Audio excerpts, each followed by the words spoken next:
हम एक बहुत ही इम्पोर्टेंट टॉपिक पर डिस्कस करेंगे। Lecture number 9, LCM and HCF.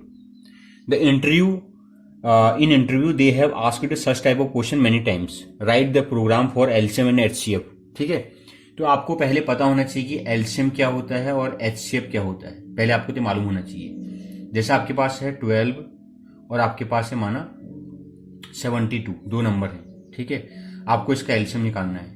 आप क्या करते हैं इन दोनों का एलसीएम निकालने के लिए?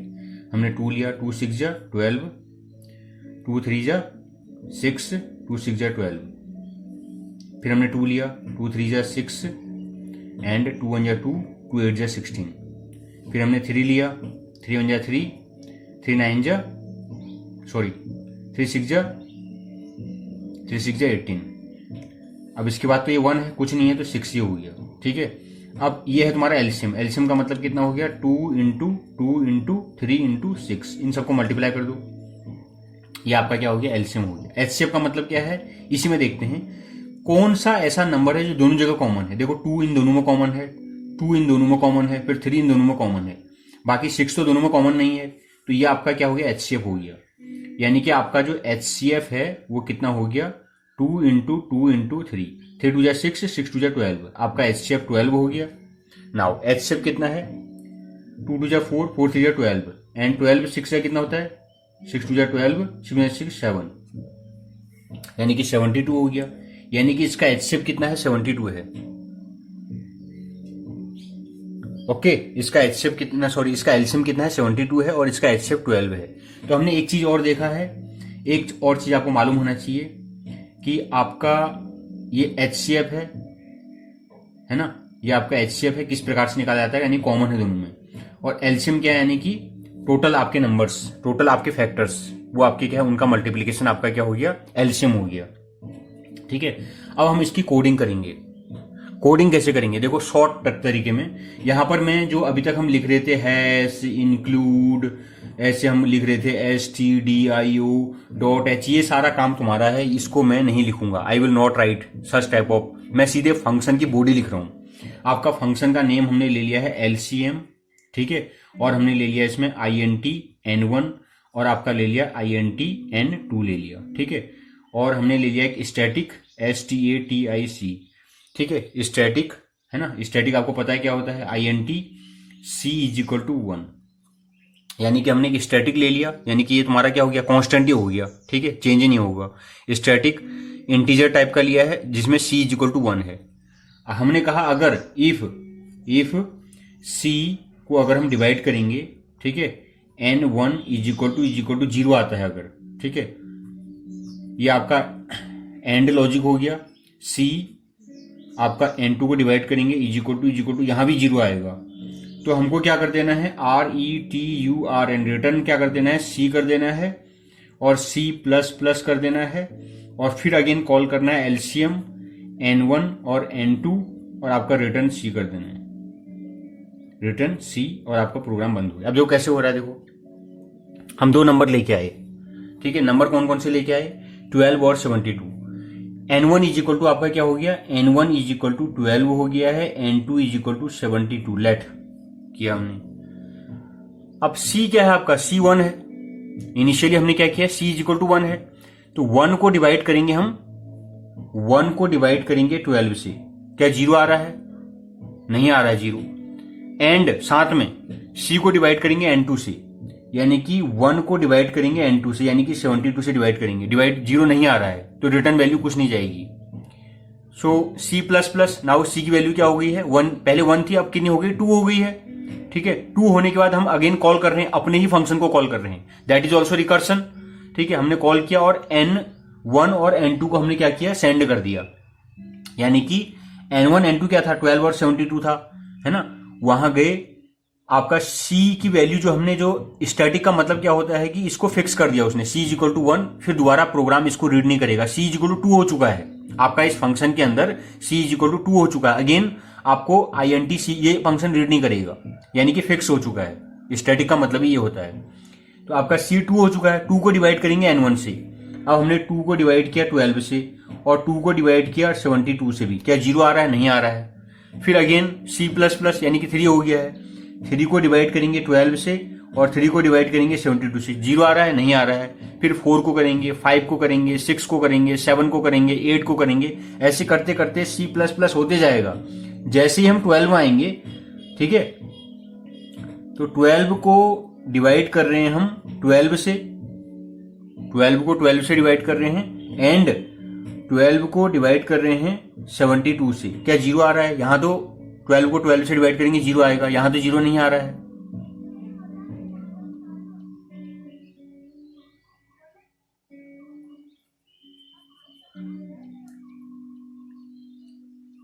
यहां आपका 0 नहीं आ रहा है, तो यानी कि फिर और चलेगा, यानी कि C की वैल्यू 13 हो गई, 14, 15, 16 ऐसे बढ़ते जाएगी C++। तो जब C की वैल्यू क्या हो जाएगी, इंक्रीमेंट 1, 2, 3, 4 करते करते 72 आ जाएगी। तो 72 आने के बाद क्या हो जाएगा, अब देखो 72 को हम डिवाइड करेंगे N1 से। N1 कितना है आपका? 12 है। और 72 को 72 से डिवाइड करेंगे तो यहां भी 0 आएगा, यहां भी 0 आएगा, because 12 is the factor of 72 and 72 is also factor of 72। तो दोनों में 0 आ रहा है, तो रिटर्न कितना हो जाएगा? रिटर्न C हो जाएगा, यानी कि ये आपका आंसर हो गया। आप इसको प्रिंट एफ कर देंगे, ठीक है। सेम वही चीज है जो मैंने पहले आपको, इससे पहले आपको एरे में और फंक्शन में जो प्रोग्राम बता रखा है, ऊपर का स्ट्रक्चर आपको लिखना है, this is the body of the function, ठीक है। तो इसका अंदर का प्रोसेस हम बता रहे हैं कि कैसे काम करता है। ये आपका एलसीएम का है। अगर हम एचसीएफ की बात करते हैं, मैंने ले लिया INT, फिर मैं बॉडी लिख रहा हूं देखो, और मैंने ले लिया function, this is the name of the function and it is return type is INT, और मैंने ले लिया INT N1, यहां N1 लिखा है, यहां भी N1 लिख रहा हूं, N2 लिख रहा हूं, ठीक है।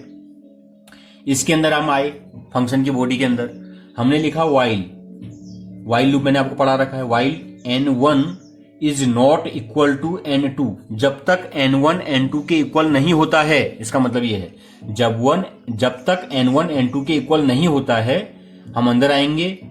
If N1 is greater than N2, अगर N1 ग्रेटर देन N2 है तो आपको क्या करना है, रिटर्न RETURN, रिटर्न, और GCD को कॉल कर देना है दोबारा, और यहां कर देना है N1 माइनस N2 और N2, ठीक है। यानी कि हमको ये वैल्यू भेज देनी है। ये बंद कर दिया, ठीक है।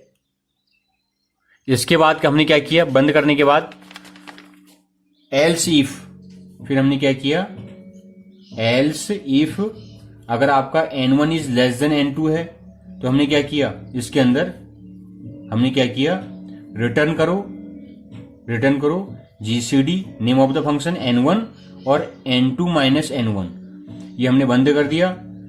और ये बंद करने के बाद फिर हमने इसको बंद कर दिया, फिर हमने इसके अंदर है रिटर्न, N1 को रिटर्न कर दो और इसको बंद कर दो। अब ये what is this is the body of the function, ठीक है। तो ऊपर का चीज हम नहीं लिख रहे हैं, हम सिर्फ बॉडी लिख रहे हैं। ये फंक्शन है, this is the name of the function, और N1 और N2 भेजा। अब आपका N1 क्या है, N1 12 है, और N2 कितना है, N2 72 है, ठीक है। हमको इन दोनों का GCD निकालना है, ठीक हो गया। फिर अंदर आए हम, इसने लिखा while N1 is not equal to N2, N1 और N2 बराबर नहीं है, आपको दिख रहा है साफ, तो अंदर आ जाओ।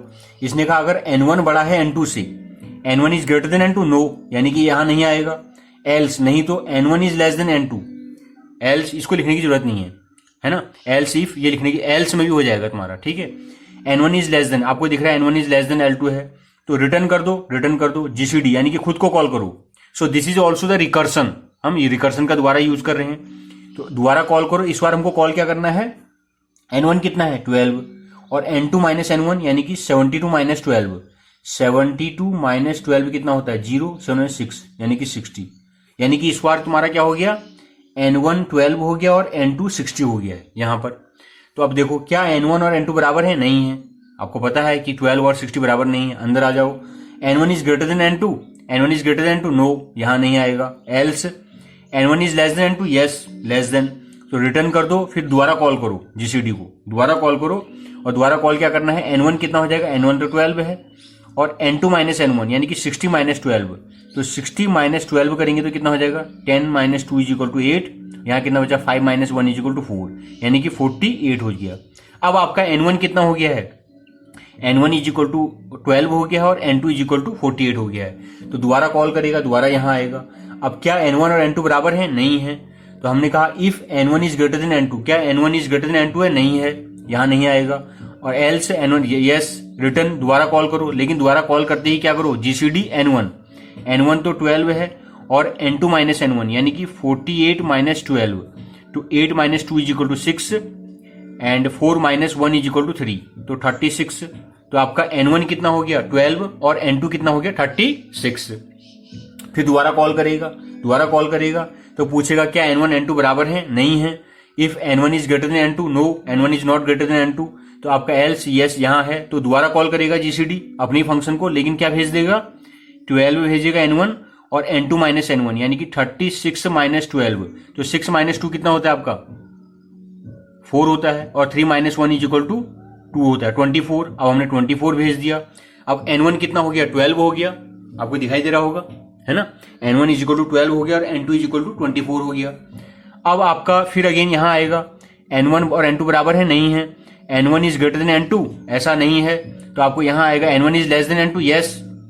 फिर दोबारा कॉल करेगा तो आपका N1 और N2 माइनस N1 करेगा, यानी कि N1 कितना है N1 तो 12 है और N2 माइनस N1 यानी कि 12 minus 24 minus 12 is equal to 12।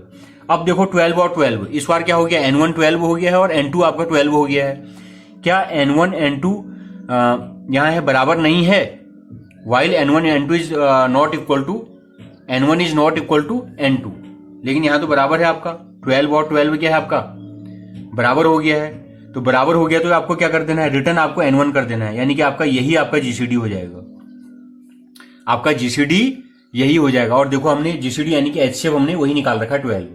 तो ये एक तरीका है कि प्रोग्राम कैसे करता है, what is the definition of recursion and how to use the recursion, why we are using the recursion. Recursion से क्या क्या होता है हमारा स्पेस भी बचता है और टाइम भी बचता है। This is the best method. ठीक है, आपने देखा कि बार बार फंक्शन कॉल इटसेल्फ कर रहा है, that is the meaning of recursion. इससे पहले लेक्चर में मैंने बताया था आपको रिकर्सन क्या होता है, उसका हम यूज यहां भी कर रहे हैं।